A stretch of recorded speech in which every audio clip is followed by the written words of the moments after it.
So this week I decided to switch things up a little bit with the studio blog. I was actually in the middle of shooting something and I thought it was a really cool opportunity to teach a little bit more about what goes on in the process behind here. And what we're going to be doing today is I'm going to show you guys a little bit on how to make some props.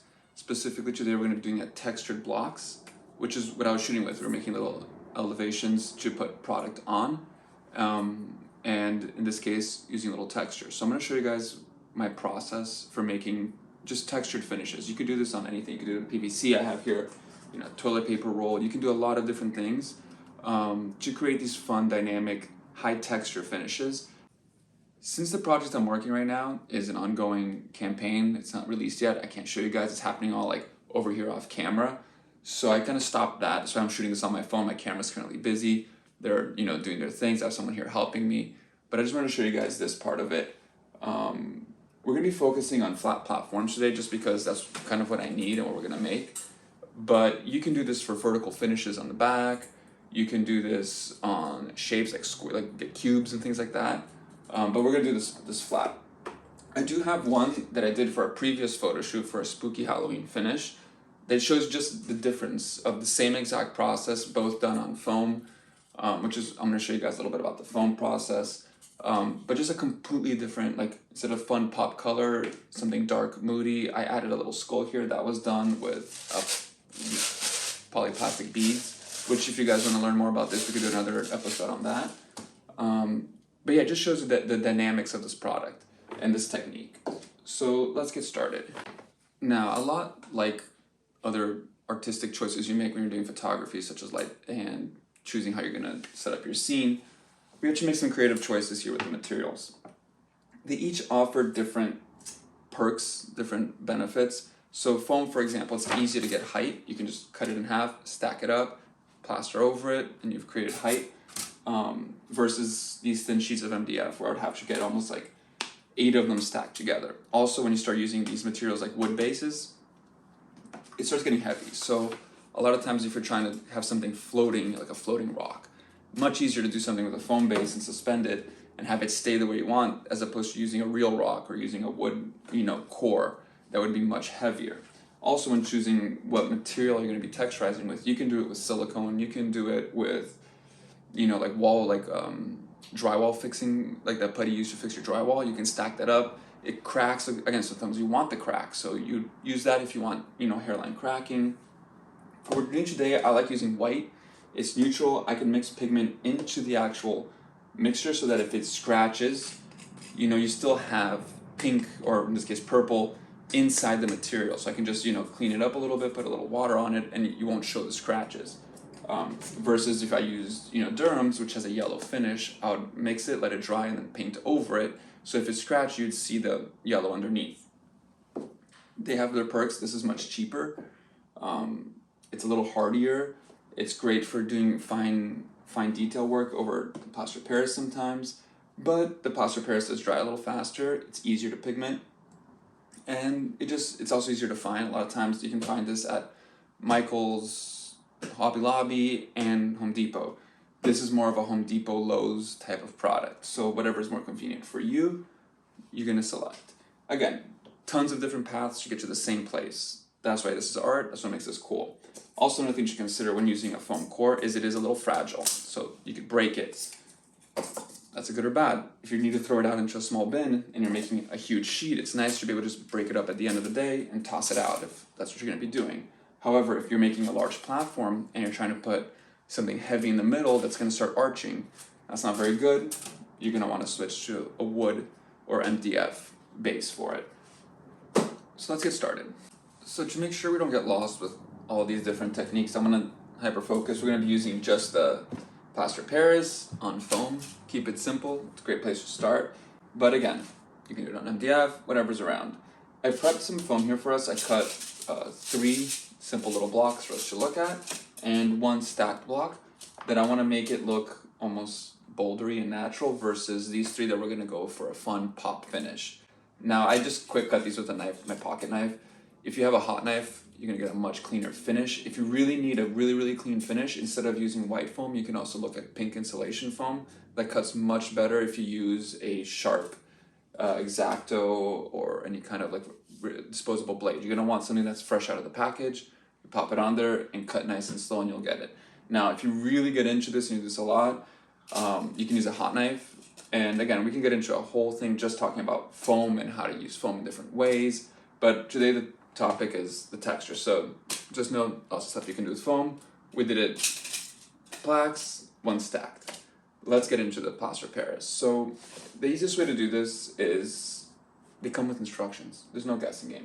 Look at the instructions, figure out the ratio of water to powder, and then from there we can play. You add a little more water, you get a liquidier, it takes longer to dry. A little less water, you get a thicker, higher density texture. It does dry quicker, can also crack. So again, a lot of playing you're gonna have to do. That's why I like testing on small blocks if you're starting out, because you'll see how this material plays, how it photographs, how it bounces light. These are all key things you need to really know before you can start replicating the same effects over and over again. So let's start making some Plaster Paris. When I'm doing this, I like to keep my waste minimal. I like recycling and using the same things over and over again. Like my water bottle is all crinkly here. It's because it lives in the studio. Whenever I need water, I keep one of these around full of water. The bowl also, I like a smooth edge bowl, not a paper bowl, because once I'm done with what I'm doing, I just take it outside, hit it with the hose, and we can use it again. This was a thrift shop find. It's great. Another thing I like to do is to mix it. I like using these little sponge brushes. I just pull the sponge off, just rip it off, and you're left with this little stick, which happens to be a perfect mixing stick, and it's plastic. So again, hose it off, good to go again. There's instructions on the box for the Plaster Paris. We can look at that later. I don't really follow it too much. I've been doing this long enough where I kind of know what I'm looking for. So we're just gonna add a little bit of water at a time. I'm gonna cap that and start building it up. Now it drinks a lot more water than you might expect, but it will go from being a nice firm consistency to being too much water really quick. Now, too much water, not a big deal. Add a little more plaster and you are good. Great, so what we have right now is more of a clay consistency. Which is not necessarily a bad thing. If you want to kind of have this really crumbly finish, you could, apply it on. And it would dry and you have this interesting stone-like finish on the product. But that's not the one we're going for right now, so we're going to keep adding water. That was a bit much. Let's see how that goes. Yeah, we definitely put too much water in here. That's okay though. Not a big deal. We can just add a little more powder and it will thicken right up. Now, what I am gonna do is take advantage of it while it's liquidy. And the first style of texturizing we're gonna do is when we mix the color right into the plaster. The perks of this is that, one, you'll get a nice even coat throughout. Also, if it gets scratched or a piece chips off, you're not gonna have this like white, spot there because the pigment is running through. We're gonna be using these little apple barrel paints. I love these. Are they good quality paints? Absolutely not. Are they cheap and easy to find and do the trick when you need it and great for this kind of application where we're not truly using it as a paint? They're the best. And they also have tons of colors. You go to Walmart, you're gonna see 50, 60, 70 colors of these, different options of colors. So they'll have, 30 tones of green for you to pick from. And that, I think, is what makes these the best. So I'm not going to go buy a $30 tube of acrylic paint to mix into plaster for something that I'm going to shoot once and toss out. Not worth it. But yeah, so some of the colors will be much thicker than others. This tone of green happens to be pretty liquidy, so I'm going to just go right in there with that. Now, since this is technically a liquid, it's good to add your extra powders in there after you've already mixed in the paint because that's going to affect your final texture as well. Now, plaster is also pretty non-toxic, so you don't need to wear gloves for this. If you're going to do this with silicone instead, obviously you can't mix pigment into silicone as easily. It also has more of an odor, and you should probably wear gloves with that just because cleaning it up is a nightmare. And silicone does have perks. It's flexible, which is very nice. So it won't chip, it won't break on you, it won't crack. So if you're making these and you're going to be taking them on location, for example, I would probably be doing this with silicone because it will travel much better, it won't get damaged. It's just an all-around more durable material. We'll lose a little bit of pigment, so I want to just bring that in a little bit. I have this fun mishmash of colors going here. Let's speed run through this and I'll get back to you when it's mixed up.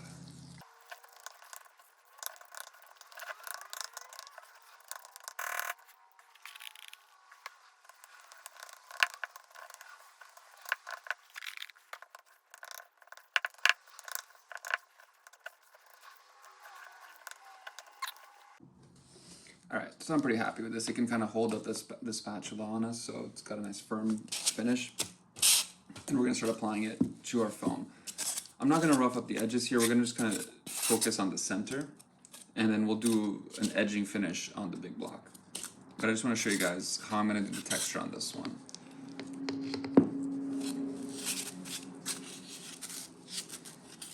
It's like a peanut butter situation here. Different tools will also produce different finishes, which is something really cool. So you can play around with, you know, kitchen knives and, you know, like maybe as the back of a spoon, we'll do something different. In my case, these little flat edges make these really fun, like ridge-like finishes. It's a flat drag across the surface. So we have this, as you can see it happening for us. And I'm just gonna keep going. Now, if you're doing this, maybe this isn't gonna be a platform, but this is a great finish to do for a backdrop, for example. It's not overly textured. It's got a fun tone to it. It's different. If it's a little out of focus, it'll look really good with the lights and darks of the way the light hits it. So that's kind of how I'm gonna treat this one, because that's what I'm feeling here. This is a nice texture type finish for a backdrop.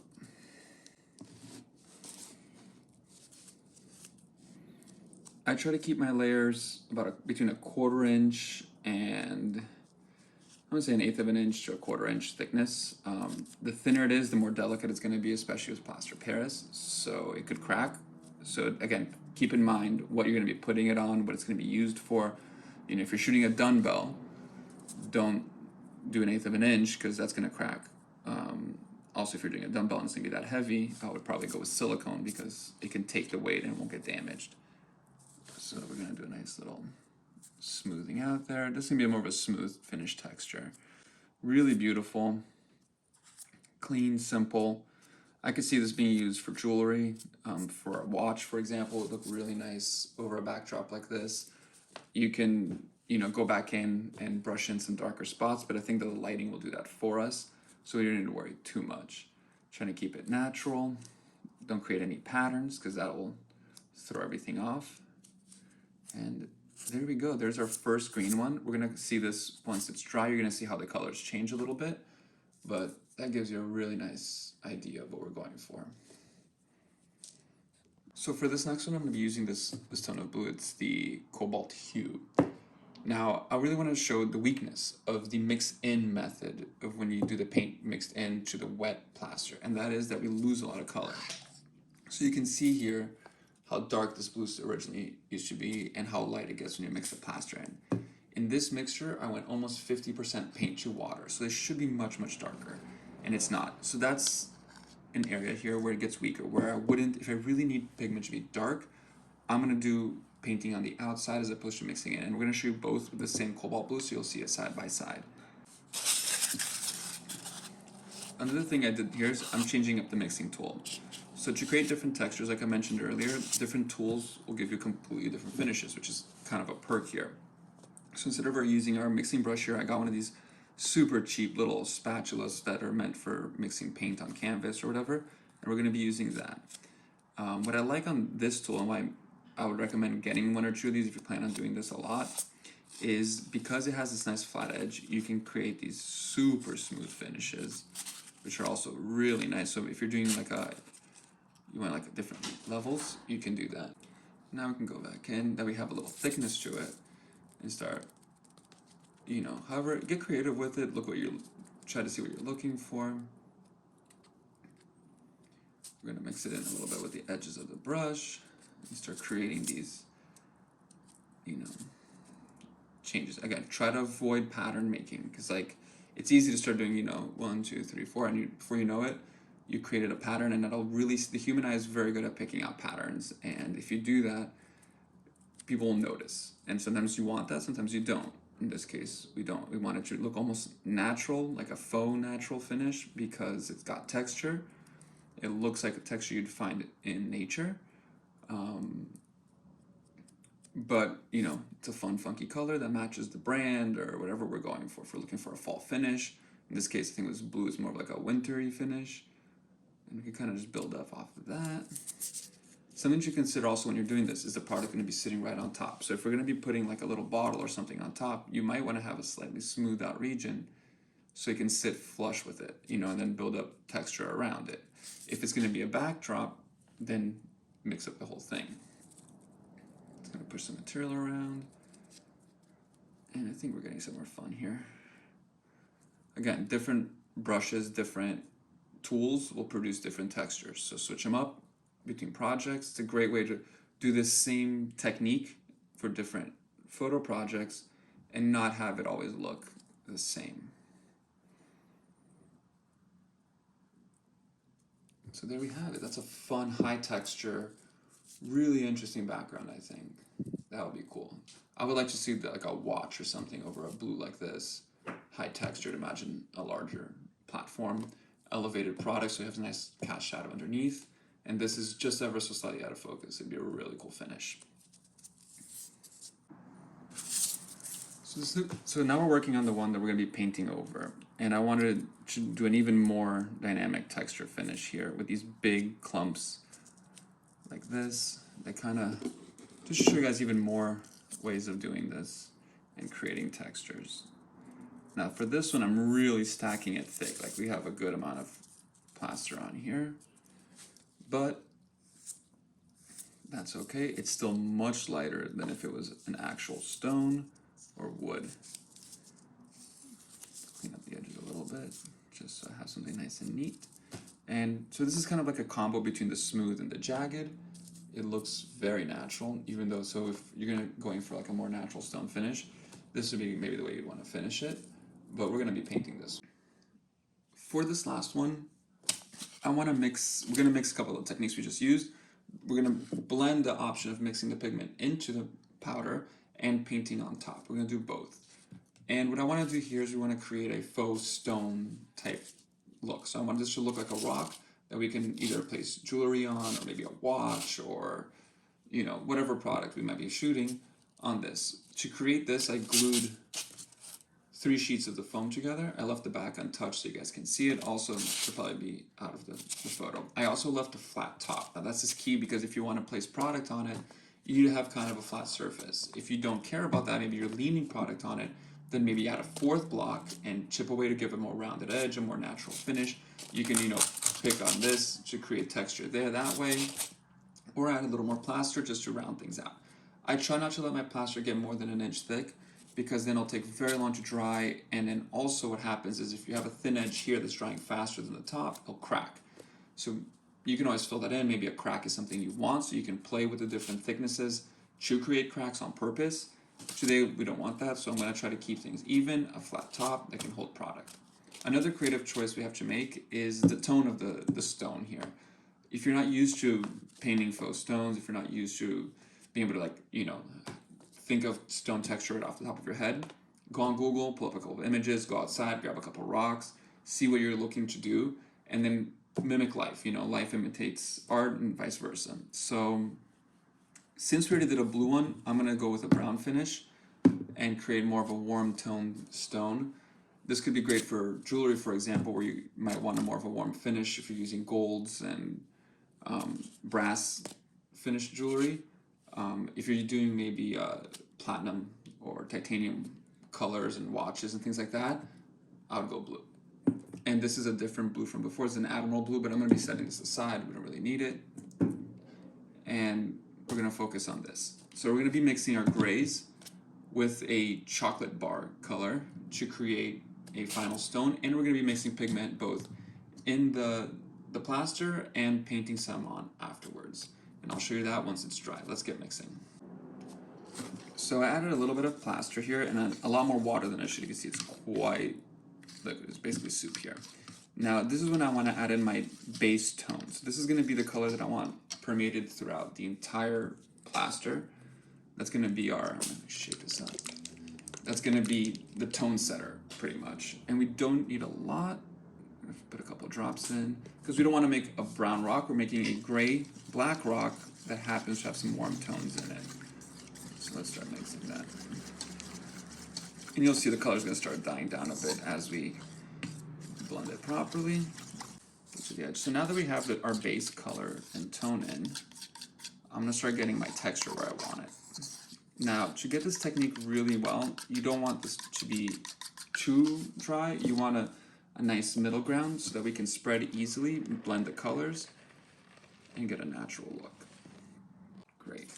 I'm pretty happy texture-wise here. Now remember, when we add the paint, we are going to be thinning this out a little more, but in this one, unlike the other one, since we're not going to be mixing it throughout, it won't have as much of an impact on the texture that we're going for. All right, we're going to start with the gray because it's the less dominant of the two, and it will not dominate as much as the black will.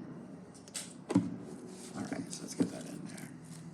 Now, the key here is we don't want it to blend completely. We want to leave color swirls kind of going through areas of more paint and less paint. Bring that in a little. All right, I'm pretty happy with that. See, we have a couple spots that are darker here versus here. We can also add in a little more, and we're gonna paint a little more once it's dry to further drive home this visual. And now lastly, we're gonna add a little bit of black. Now, that's it. That's all I'm gonna be putting in for now. We will add more. For now, as I go and I apply it to the foam, I'll drop in a little extra black here and there as we need. So let's get started. See there's a little black there on the brush? I don't know if you guys can see that very well.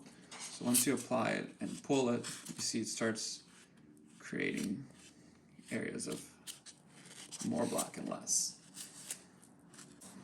So there you can really see how that black will smudge in there, and we're going to just try to break up the patterns a little bit.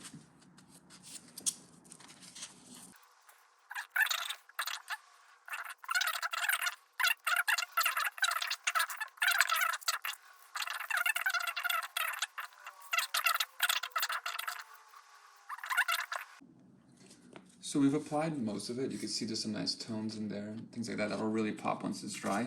And now I'm gonna kind of go in and with my wood tool here, and I'm adding a little more texture. It's drying up on me now because I took a bit to do this and should have probably had a little more water in my plaster.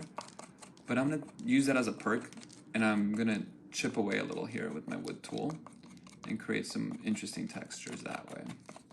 But this is a pretty fun, interesting textured stone. It's not too crazy. I might do it if it was for a job or a client. I don't know if this is a keeper, I'll be honest with you guys, but for this sample, and I think for showing you guys the color mixtures and this like flat finish, high texture finish, this is gonna work. So I'm gonna clean up here a little bit, and we're gonna get back to it, show you guys the dry plaques and what we're gonna do next. All right, I cleaned up a little bit, and we have our 3 blocks here. I'm gonna move our stone and our neon green block out of the way. And so we have this one here that was pigment mixed in, and now what I'm gonna do is I'm gonna brush on the pigment for this one so we can compare how the same blue looks different on 2 different finishes depending on style. So we're gonna take our cobalt here. To do this one, I'm just gonna go with a disposable bristle brush here. Again, the more texture we add with the paint, the better. And I'm gonna get real lazy with it and just drip it right on there.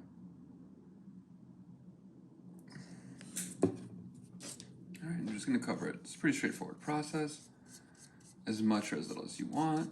But you can see this way we can really get the color that we want with the texture that we want. So if you really need the color to be like dead on, maybe you're doing mold, like you want to replicate this over and over again using create different textures with the same color finish, then you're going to want to paint it, not mix it, because it's going to be very difficult to get your ratios just right and create the same color over and over again. It's much harder than it is to just paint over it. All right, so we have our fake boulder here that's kind of dry. You can see it's almost dry. Now, I put these outside to try to speed up the drying process a little bit, and like I mentioned earlier in the video, if it dries too fast and you have an area that's very thick next to an area that's very thin, it's going to crack. So that's what happened here. We had a lot of lows and highs. You can see kind of the color gradient. That means it's It's dry here, but it's wet here, and you can see there's a little crack right there. So we did get a little crack. I'm not worried about it. I would still use this. It's an easy Photoshop fix, and most like, again, in this case, it's small, just a test template, and you can see here really nicely how the light, different angles will give you a very different look like that. Super nice, depending on how the light hits it. So we can get that in post. I'm not gonna worry about that. You can see this one here was a little thinner. So even though we have that drying on the edges, still wet in the middle, it didn't crack because it's about the same thickness throughout. And this one didn't crack because we put the latex paint on it. So I mean the acrylic paint on it. And the acrylic paint has a little stretch factor to it, and it'll keep it kind of together. And if it does crack, it's a hairline crack and it won't show through the paint. But we have a pretty good color going here. So you could see this is the same paint. One got mixed in, one got painted after. So very different colors, obviously, but also very different finishes. Here you have a little bit of a sheen. I know we used a slightly glossy paint, so you can always hit this with a little matte spray to kind of kill that out, but we'll see how we make it work. Sometimes you might want a little sheen to it, depending what you're going to use it for. So again, these are all the creative decisions you need to make when you're designing these. And finally, we have our fake boulder here. I'm pretty happy with that. The reddishness that I was worried about is toned down a bit as it dries. And when you mix in the gray and everything, it looks really nice. We're just gonna do a little wash. All right, we have our boulder here. And what happens is once this dries, you see a lot of that really nice pattern we had put in it with mixing the different paints. It's kind of gone. That's okay. We're gonna amplify it. The way I like to do that, and the way we're gonna be painting this one after, instead of mixing the pigment, unlike this one here, where we just painted it all one flat color, which again, super cool. You can see the light hitting it in different ways. It creates all these really dynamic looks. What we're gonna do with this one instead is we are gonna hit it with some clear coat. In this case, matte clear. Sorry, my bottle got exposed to some chemicals here and the wrapping shriveled up. Not a big deal, everything inside is perfectly fine. I'm gonna take this outside, I'm gonna spray it with this. Once it dries, we're gonna come back and I'm gonna show you guys how we're gonna do a quick wash over it with some black like paint that's washed down, and that's gonna give us that final stone look that we're looking for and drive home the theme here of painting. So you saw what happens. You can just paint it normally. You can have it mixed in with the pigment, and now we're gonna show you how to seal it and then paint over the sealed product. So let's get into that.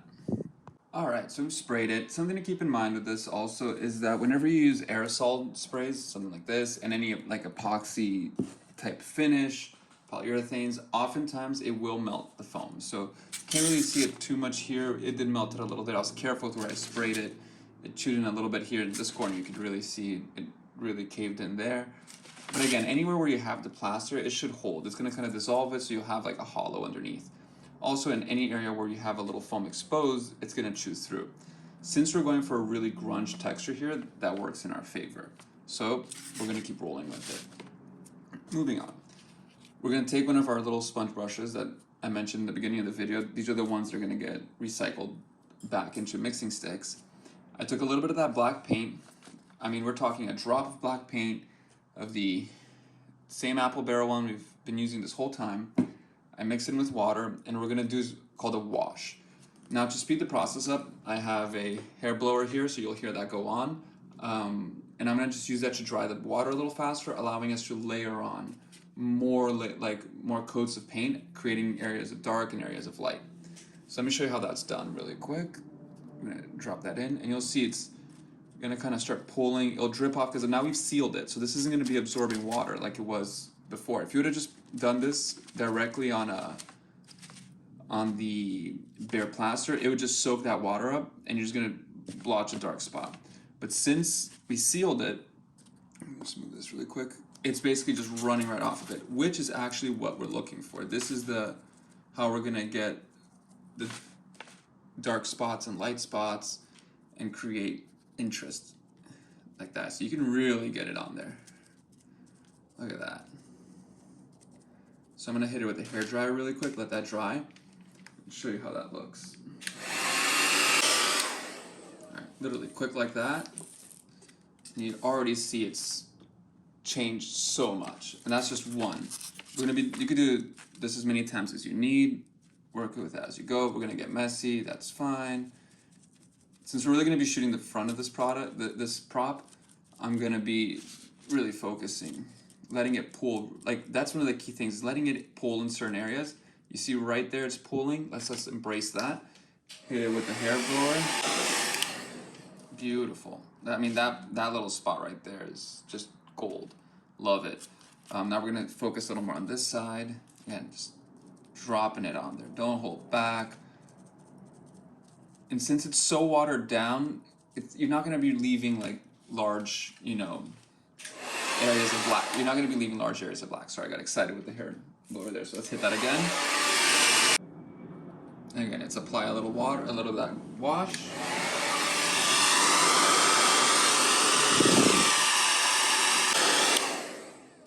And you see as we do this, it starts building up.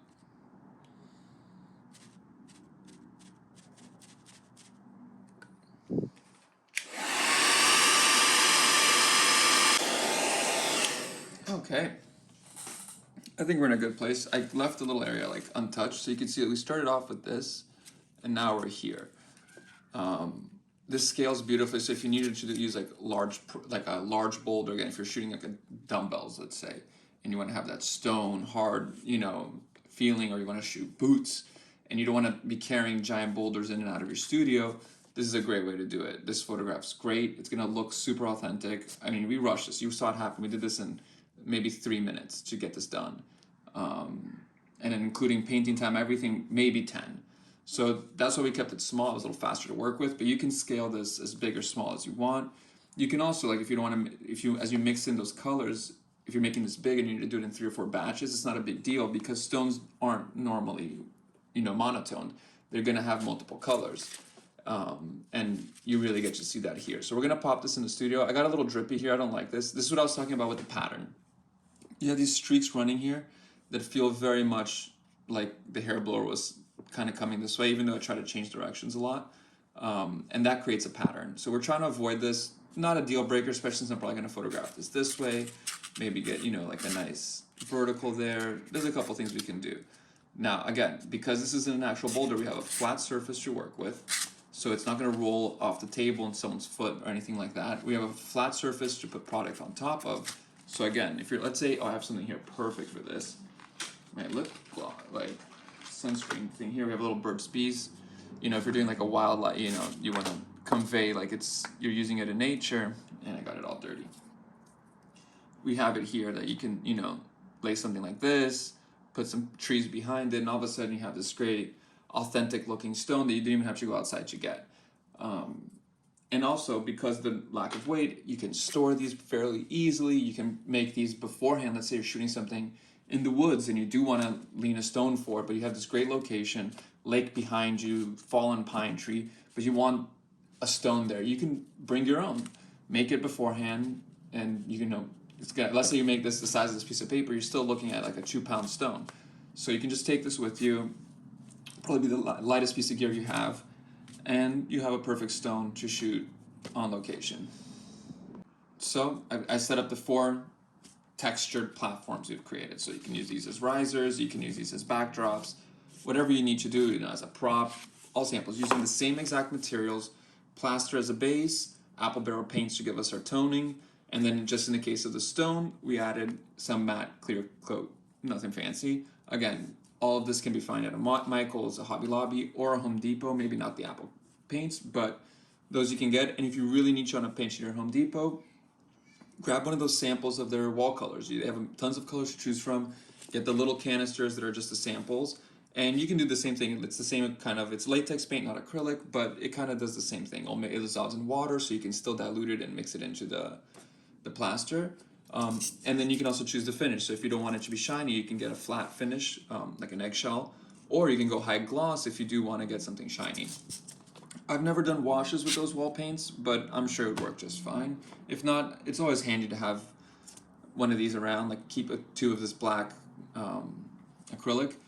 You can do washes on actual stones if you need them darker. You can use this to, black out a little shiny piece on, if you're using like a paper clip to hold something in place during a photo. Paint it black. It comes out of the shot. It's easier to Photoshop out.